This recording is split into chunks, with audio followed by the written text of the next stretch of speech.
Halo semuanya, dalam video ini saya akan mempresentasikan sedikit mengenai panggilan hidup sebagai umat Allah. Pertama apa itu? Tuhan membuat manusia dengan tujuan hidup tertentu, mau itu sebagai kerja di perusahaan, mau mendirikan perusahaan, atau mau menjadi uh, rumah tangga saja. Tuhan memberi ini pada kita dan memberi kita kebebasan memilih bagaimana kita akan melakukan kehidupan kita. Nah, pada presentasi ini saya akan membahas mengenai perkawinan dan keluarga, hidup sebagai biara, dan hidup sebagai pekerja. Yang pertama adalah perkawinan Katolik dan kehidupan berkeluarga. Satu sifat dari perkawinan Katolik adalah monogami. Kenapa monogami? Ya, perkawinan dalam agama Katolik adalah perjanjian antara manusia dengan Tuhan, di mana dalam perjanjian tersebut ditulis bahwa dia hanya akan memiliki satu pasangan untuk selamanya, sehingga mereka itu tidak boleh cerai, tidak boleh pisah. Yang selanjutnya adalah tujuan dari perkawinan adalah meneruskan keturunan atau mendirikan sebuah keluarga. Manusia seperti makhluk hidup lainnya perlu untuk meneruskan dan menggantikan mereka, dan itu hanya bisa dilakukan dengan keturunan, karena ya semua manusia itu berumur sampai umur tertentu akan meninggal dan sebagainya.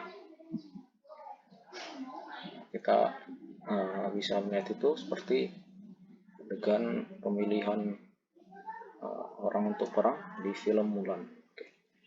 Terdapat beberapa penghalangnya seperti batas umur minimal menikah, laki-laki 16, perempuan 14, menikah dalam keluarga yang akan membuat keturunan yang cacat, dan impotensi yang membuat sehingga tidak bisa memiliki keturunan.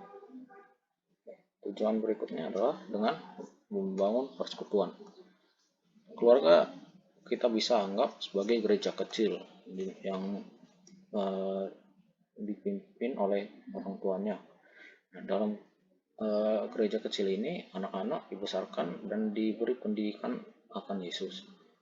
Orang tuanya harus bisa membangun anak-anaknya, sehingga kalau mau menikah harus sudah siap mental lah, bisa dibilang, untuk membangun anak-anak dan mendirikan sebuah gereja kecil.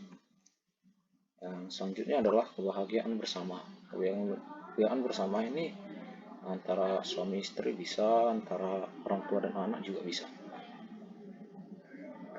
Perkawinan dalam agama Katolik ini harus hasil dari keinginan pasangan dan bukan sebagai suatu paksaan.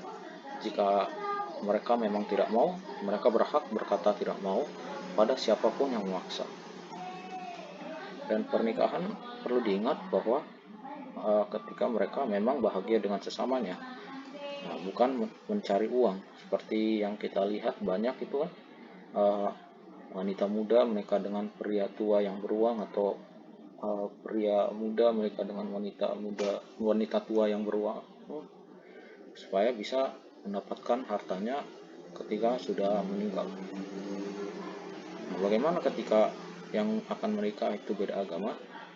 Kita membahas dalam konteks perkawinan agama Katolik. Pindah pasangan itu opsional. Maksudnya di sini adalah kalau pasangannya tidak mau masuk agama Katolik, ya itu terserah dia. Tapi anak-anak harus tetap belajar dogma Katolik ketika dia anak-anak. Saya ambil kasus yang ada di film. Gue seorang Katolik menikah dengan seorang ateis Situmo dalam gereja Katolik, sehingga anak mereka atau Gumowe belajar agama Katolik pas anak-anak. Ketika dewasa, dia akan memilih dia mau mengikuti bapaknya atau ibunya. Kita lanjut kepada kehidupan membiara. Bagaimana itu kehidupan membiara? Kehidupan membiara dibilang mengikuti jalan Yesus dengan cara fanatik. Kata fanatik ini biasa kata yang berbahaya dipakai ya. Jadi saya mau klarifikasi, kata fanatik adalah dalam semua situasi dia tidak berubah, mengikuti jalan Yesus saja. Namun biara ini bukan bagian dari hierarki. Proses awal untuk bisa belajar itu bisa 6-8 tahun, biasanya begitu. Oke. Nah, dalam sebuah biara terdapat yang namanya 3 kaul kekal. Apa saja? Nah, yang pertama adalah kaul kemurnian. Seorang biara tidak menikah dan dia hanya di situ untuk melayani gereja. Dia bisa dikatakan dianggap menikah dengan gereja meskipun memang tidak bisa berbuat begitu. Oke.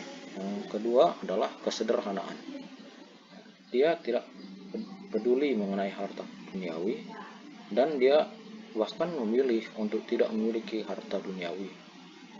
Dia rendah hati ketika meminta harta dan dia selalu ada untuk melayani. Makanya kalau kita lihat, kalau biarawan atau biarawati, mereka kan kayak tidak punya rumah sendiri kan, mereka tinggalnya dengan sesamanya di sebuah biara. Lanjut kepada ketaatan. Itu dasarnya adalah taat kepada Allah dan tidak mempedulikan egoismenya sendiri. Kalau dia memang harus melayani di atas gunung Everest karena memang ada orang yang membutuhkan pelayanannya, dia harus siap untuk melayani dalam kondisi begitu. Dan yang terakhir adalah pekerjaan dalam agama Katolik. Dalam agama Katolik, bekerja adalah tanggung jawab terhadap hidup. Itu seperti kontribusi kepada sesama. Itu adalah bisa dianggap tanda syukur kepada Tuhan karena Tuhan telah memberi kita kehidupan dan kesempatan untuk bekerja. Yesus sendiri juga mengajak kita agar menganggap kerja sebagai pelayanan untuk sesama, sebagai kontribusi kita untuk dunia yang juga telah menolong kita. Karena dengan cara itu kita bisa melayani Tuhan. Ada beberapa tujuan pekerjaan dalam agama Katolik. Yang pertama adalah ekonomis, atau memenuhi kebutuhan pekerja. Saya ambil kasus Vladimir, anak remaja yang perlu membeli laptop baru untuk kuliahnya. Namun uangnya tidak cukup untuk membelinya, sehingga ia memutuskan untuk bekerja sementara di toko Xiaomi di dekat rumahnya. Jadi dia memiliki kebutuhan yaitu laptop, dan dengan bekerja dia bisa mendapatkan uang untuk memenuhi kebutuhannya itu. Yang berikut adalah tujuan sosial atau membantu orang lain. Oke. Saya ambil kasus Sarah adalah psikolog yang hebat. Dia bisa menyembuhkan kesedihan berbagai orang. Dia dan pernah menyelamatkan 4 orang yang hampir bunuh diri dan banyak masalah lainnya. Orang-orang sangat menghargai pekerjaannya itu. Dia membantu orang lain. Dia berkontribusi kepada masyarakat dan masyarakat pun senang akan kontribusinya itu.